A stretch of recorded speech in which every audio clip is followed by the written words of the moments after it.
ஆக்சுவலா நான் அந்த ஒரு பர்சன் வந்து மிரட்டினா நான் ஆஃப் ஆயிடுவேன் நினைச்சுதான் ஸ்டார்ட் பண்ணதே. எனக்கு தெரியாது அப்ப இவங்களுக்கெல்லாம் பேசியிருக்காங்க அப்படின்னு சொல்லிட்டு. ஆனா அவன் ஒரு விஷயம் நினைக்கிறான், அது பேசி முடிச்சதுக்கு அப்புறமா ஓகே இவங்க ஆஃப் ஆயிட்டாங்க. ஏன்னா நான் வந்து அவனை பிளாக் பண்ணதுக்கான ரீசன் என்ன அப்படின்னா, பொதுவாவே நெகட்டிவ் கமெண்ட்ஸ் பீப்புள்ஸ் வந்தாங்கன்னா நான் பிளாக் பண்ணிடுவேன். அந்த பிளாக் பண்ணதை வச்சு நீ வீடியோ போட்டு சந்தோஷப்பட்டுக்கிறேன்னா அவன் ஒண்ணுமே இல்ல சார். அவன் வந்து ஃபாலோவர்ஸ்க்காகவும் அவனுடைய இதுக்காகவும் அவனோட என்ஜாய்மெண்ட்டுக்காகவும் இந்த மாதிரி பண்ணிக்கிட்டு இருக்கான் அப்படிங்கறது நல்லாவே தெரியுது. ஆனா அதுக்கான பெண்கள் டிவிகே பெண்கள் கிடையாது. அதனால ஆஃப் ஆகி பெண்கள் உட்காரணும் அப்படின்னு நினைச்சா அது முட்டாள்தனம் தான் நான் சொல்வேன். பெண்கள் அரசியலுக்கு வரக்கூடாதா? பெண்கள் அரசியல் பத்தி பேசக்கூடாதா? அரசியல் நாகரிகம் எங்களுக்கும் தெரியும். நாங்க இன்னமும் நாகரிகமா தான் இதை அணுகணும் அப்படிங்கறதுக்காக தான் ஒருத்தருமே வந்து கம்ப்ளைண்ட் கொடுக்கறதுக்காக இங்கே வந்திருக்கோம். இல்லன்னா நான் அநாகரிகமா எங்களுக்கும் வீடியோ போட தெரியும் திருப்பி. அந்த மாதிரி பெண்கள் டிவிக்கே கிடையாது, அந்த மாதிரி கட்சி டிவிக்கே கிடையாது.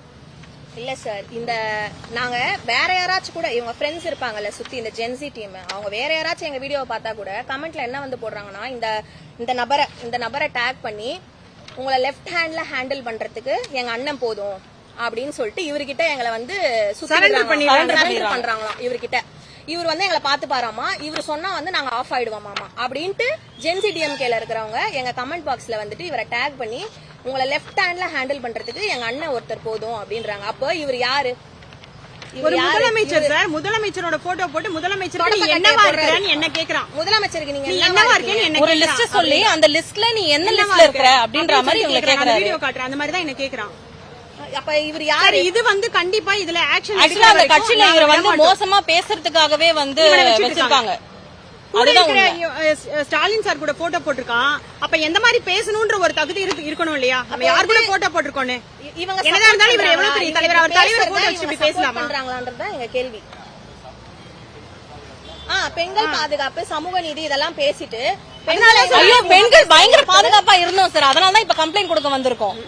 டிஎம்கேல இருந்து ஒருத்தர் இப்படி பேசிருக்காரு அப்படின்னு சொல்லி வீடியோ காட்டுறோம், நீங்க பாருங்க. பாத்தீங்கன்னா உங்களுக்கு தெரியும். சமூக நீதி, சம உரிமை, பெண்கள் பாதுகாப்பு இவ்வளவு பேசுறவங்க இந்த மாதிரி ஒரு ஆள் பெண்களை வந்து தனிநபர் தாக்குதல், பெண்களை வந்து கேரக்டர் அசாசினேஷன், ஸ்லட் ஷேமிங் பண்ற ஒரு ஆளுக்கு சப்போர்ட் பண்ணிட்டு இருக்காங்க.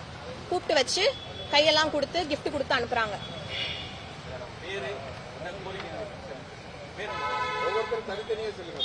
என் பேரு ஆர்த்தி விஷால். நானும் இந்த நபர் மேல கம்ப்ளைண்ட் கொடுக்கறதுக்காக வந்திருக்கேன். கண்டிப்பா ஆக்ஷன் எடுக்கிற வரைக்கும் போராடுவோம்.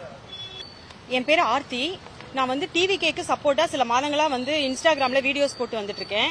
எனக்கு ஆப்போசிட்டா ஜென்சி டிஎம்கே அப்படின்ற ஒரு டீம்ல இருந்து சரண் ஜெயராமன் அப்படின்ற ஒருத்தர் தனி நபர் வந்து எங்களை வந்து ரொம்ப எங்க எல்லாரையுமே வந்து தனிநபர் தாக்குதல் பண்ணிட்டு இருக்கிறாரு.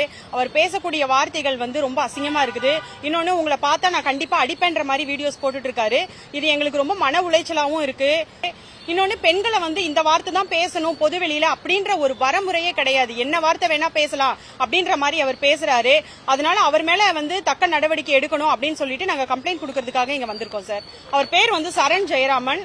இதுதான் அவரோட போட்டோ, இது அவருடைய ஐடி. இவரோட ஐடியில நீங்க போய் பார்த்து அந்த வீடியோ ஏதாவது ஒரு வீடியோ எடுத்து அந்த வீடியோவை நீங்க வந்து உங்களோட டிவியில போடும்போது பீப் இல்லாம உங்களால போட முடிஞ்சதுன்னா நாங்க இந்த கம்ப்ளைண்ட்டை வாபஸ் வாங்கிக்கிறோம் சார். ஏதாவது ஒரு வீடியோ எடுத்து பொதுவெளியில போடும்போது பீப் இல்லாம உங்களால போட முடியாது. அந்த அளவுக்கு கேவலமான வார்த்தைகள், அதுவும் லேடிஸ் பாக்குறது கிடையாது, அத்தனை கேவலமான வார்த்தைகள் எங்களால வந்து அது காது கொடுத்து கேட்க முடியல. இது வந்து லட்சக்கணக்கான பேருக்கு வந்து ஷேர் ஆகுது. அவங்களுக்குன்னு ஒரு டீம் இருக்கனால அந்த டீம்ல வந்து ஷேர் பண்ணும்போது அவங்க பர்சனலா எங்களுக்கு மெசேஜ் பண்ணி அது வேற எங்களுக்கு ரொம்ப அசிங்கமாகுது. அவங்களுக்கு ஒரு டீம் வச்சிருக்காங்க. அந்த டீம் என்ன பண்றாங்கன்னா, இவன் வீடியோ போட்ட உடனே அந்த டீம்ல இருக்கிற எல்லாரும் எங்களோட போட்டோஸ் எடுத்து போட்டு அதே மார்க் பண்ணி அதே எங்களுக்கே ஸ்டோரியா வச்சு எங்களை வந்து டேக் பண்றாங்க. அப்ப லட்சக்கணக்கான பேர் வந்து எங்களை அசிங்கமா பேசுறத பாக்கும்போது எங்களுக்கு லேடிஸ் வந்து ரொம்ப கேவலமா, அது எப்படி சொல்றதுனே தெரியல சார். எங்களால நாங்க வீடியோஸ் போட்டுட்டு இருக்கோம். எங்க பேஜ்ல இருக்க வீடியோஸ் நீங்க எதை வேணா எடுத்து போடுங்க. யாரையும் தனிநபர் தாக்குதல் பண்ணது கிடையாது. கட்சி சம்பந்தமா பேசுறோம், இல்ல எந்த கொள்கை இருக்கோ அதை பத்தி பேசுறோம். ஆனா இந்த ஒரு நபர் மட்டும் தனிநபர் தாக்குதல், அதுவும் பெண்களை வந்து மிகவும் கேவலமான வார்த்தைகளை பேசிட்டு இருக்காரு. சோ அது கண்டிப்பா வந்து ஆக்ஷன் எடுக்கணும் அப்படின்னு சொல்லிட்டு நாங்க இங்க கம்ப்ளைண்ட் கொடுத்திருக்கோம் சார். இப்ப